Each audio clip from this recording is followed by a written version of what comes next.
Hello, I'm in a 2014 Subaru Forester. Today I'm going to show you to open the hood. So from the driver's side, we'll go down, and there should be a little release lever here that you can pull. And double check too that this cable is connected behind this. If there's no cable there, that's something you might need to address. We'll go up front. And you should feel this slightly loose now. And here there's a lever, so we'll push the lever and lift. So push and lift. Fortunately, there's some nice hydraulics to help hold this up. But this is what that lever looked like.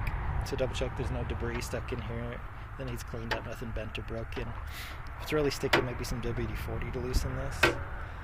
This is up top where it was connected to. And then double check too that your hood's in proper alignment, because if this is crooked, that could cause you issues as well. But I hope this is helpful. Hope you have a wonderful day.